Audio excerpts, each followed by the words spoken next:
Assalamualaikum warahmatullahi wabarakatuh. Saya Putri Agustin, NIM L1A11987 dari kelas R002 atau kelas B, peminatan silvikultur dengan mata kuliah silvikultur hutan tanaman. Nah, di video kali ini saya akan menjelaskan mengenai tentang pembukaan lahan dan penanaman bibit akasia. Yuk kita simak videonya. Pembukaan lahan dan penanaman bibit akasia. Kegiatan penanaman merupakan kegiatan inti dari budidaya hutan. Hutan yang mencakup area yang luas memerlukan biaya yang besar, sehingga diperlukan keterampilan yang cukup. Kegiatan penanaman meliputi pemilihan jenis, persiapan lapangan, pemasangan ajir, pembuatan lubang tanam, pengangkutan bibit, penanaman, penyulaman serta pemeriksaan pekerjaan dan evaluasi penanaman.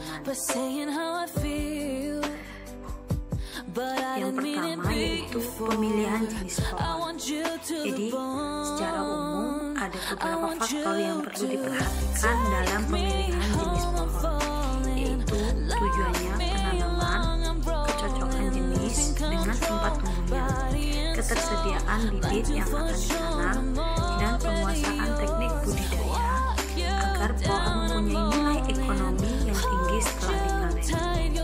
Kesesuaian jenis pohon dengan tempat tumbuh memungkinkan pohon akan tumbuh secara optimal. Hal ini dapat memberikan dampak positif terhadap lingkungan, baik berkenaan dengan nilai ekonomi, perlindungan, konservasi tanah maupun pengaturan tata air. Kriteria ketersediaan jenis tanaman. Salah satu aspek penting yang perlu mendapatkan perhatian dalam rencana penanam pohon adalah ketersediaan jenis tanaman yang akan ditanam. Jenis tanaman yang dimaksud harus memenuhi persyaratan sebagai berikut. Yang pertama, pohon yang akan ditanam dapat menjamin ketersediaan bahan baku kayu yang diperlukan oleh industri perkayuan yang didukungnya. Yang kedua, persyaratan tempat tumbuhnya sesuai dengan kondisi tempat tumbuh pada lahan yang disediakan. Yang ketiga, mengetahui teknik budidaya dan penguasaan dengan mudah dalam melaksanakan pembudidayaan. Yang keempat, bibit atau bahan tanaman mudah disediakan. Dan yang terakhir yaitu pohon dapat cepat tumbuh dan atau tinggi volumenya dan nilai kayunya. Lanjut yaitu kesesuaian jenis tanaman dengan lahan. Pemilihan jenis tanaman dalam kegiatan penanaman bukan masalah sederhana. Jadi selain pertimbangan ekologis, ekonomis, dan sosial, faktor waktu pun sangat penting untuk mencapai hasil yang diinginkan. Beberapa kriteria ke arah penyederhanaan jenis pohon terpilih untuk ditanam di tempat terbuka.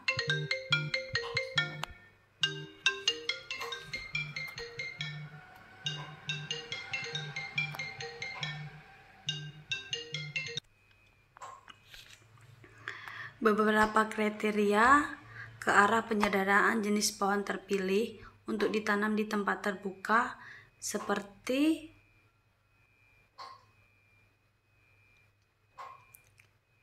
alang-alang dan tanah-tanah kritis adalah sebagai berikut. Yang pertama, mampu tumbuh di tempat terbuka di bawah sinar matahari. Yang kedua, mampu bersaing dengan alang-alang dan gulma. Yang ketiga, mudah bertunas lagi bila terbakar atau dipangkas atau ditebas. Yang keempat, sesuai dengan keadaan tanah yang tandus dan miskin hara. Yang kelima, biji atau sebagai vegetatif untuk pembiakan. Dan yang terakhir yaitu khusus untuk penghijauan, ditambah lagi dengan syarat harus disenangi oleh rakyat masyarakat sehingga merangsang mereka untuk menanam dan memelihara karena bermanfaat. Yang kedua yaitu menentukan jarak tanam. Ada beberapa faktor yang mempengaruhi penentuan jarak tanam, yakni tingkat kesuburan tanah, jenis tanah, jenis tanaman dan tingkat kemiringan lahan. Pada tanah yang subur, jarak tanam biasanya lebih besar jika dibandingkan pada tanah yang kurang subur. Jenis tanaman yang bertajuk lebar ditanam dengan jarak yang lebih besar dibandingkan dengan jenis tanaman yang bertajuk kecil. Yang ketiga yaitu penentuan jenis tanaman. Penentuan sistem penanaman. Metode penanaman tanaman hutan dapat dilakukan dengan pola monokultur maupun tumpang sari. Penanaman dengan monokultur yakni penanaman satu jenis tanaman. Terdapat kelemahan dalam penanaman dengan pola monokultur, yakni memberi peluang munculnya hama dan penyakit yang tidak pernah putus. Selain itu juga memungkinkan terjadinya ledakan hama karena persediaan makanan tercukupi.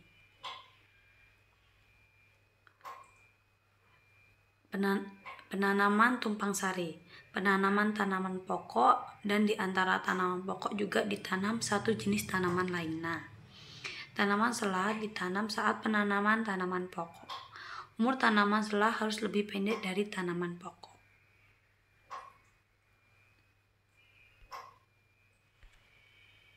Selanjutnya, pelaksanaan kegiatan penanaman. Yang pertama itu ada perencanaan lapangan. Jadi, perencanaan lapangan bertujuan untuk menentukan areal yang akan ditanami. Dalam kegiatan ini perlu dilakukan pembuatan batas-batas areal tanaman, termasuk batas-batas areal yang tidak boleh dibuka karena mengandung unsur hara. Perlindungan seperti jurang, lereng, terjal, tepi sungai, mata air, dan monumen.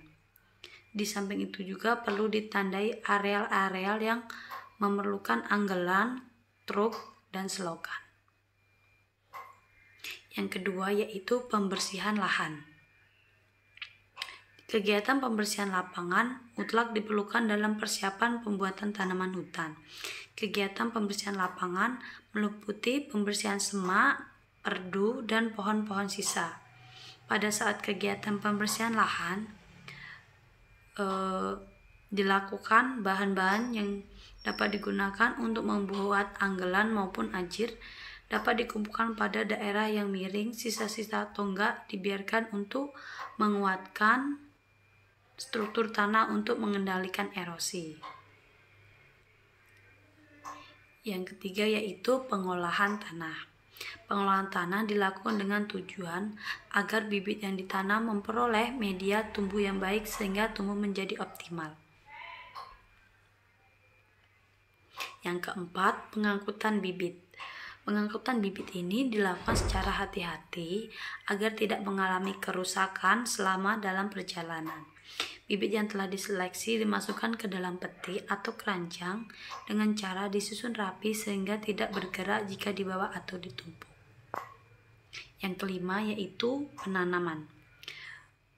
Tahap pelaksanaan kegiatan penanaman meliputi yang pertama, pengaturan arah larikan. Penentuan arah larikan dapat menyiapkan lahan dilakukan secara manual dan kimia.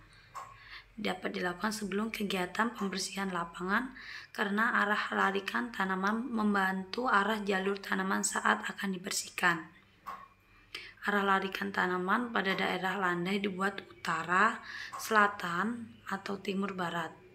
Sedangkan pada area bertopografi curam, arah larikan sejajar dengan kontur. Untuk memudahkan pekerjaan, penentuan arah larikan dimulai dari batasan kawasan areal tanaman, jalan, hutan, atau batas blok atau peta. Selanjutnya yaitu pemasangan ajir. Pemasangan ajir dilakukan setelah pembersihan lahan dengan cara menarik tali dari arah larikan pertama dengan arah sejajar mengikuti jarak tanam yang telah ditetapkan pada rancangan tanaman. Yang selanjutnya yaitu distribusi bibit. Distribusi bibit adalah pekerjaan memindahkan bibit dari persemen ke arah tanam. Pendistribusian ke lokasi penanaman dilakukan kegiatan pembuatan lubang tanam. Dalam bibit terdapat hal-hal yang diperlukan, yaitu bibit yang diangkut dengan dipukul memiliki jangkauan maksimal 2 km dari tempat pengumpulan bibit di lapangan. Yang kedua, jumlah bibit yang diangkut sesuai dengan jadwal penanaman. Selanjutnya, pembuatan lubang tanam dan lubang penanaman. Jadi, pembuatan lubang tanam dilakukan di dekat ajit dengan ukuran lubang 30 x 30 x 30 cm. Karena bibit menggunakan polybag, maka sebelum bibit ditanam, kantong plastik dilepas dengan cara disobek. Sebelumnya media dipadatkan terlebih dahulu dengan cara memeras atau menekan polybag tersebut. Selanjutnya, waktu penanaman. Penanaman di lapangan dilakukan pada saat musim hujan, terutama saat hujan telah merata dan tanah sudah cukup lembab. Waktu pelaksanaan dilakukan pada pagi hari, terutama pada saat cuaca agak mendung atau berawan. Sekian video dari saya, kurang lebihnya saya mohon maaf. Saya Ari, wassalamualaikum warahmatullahi wabarakatuh.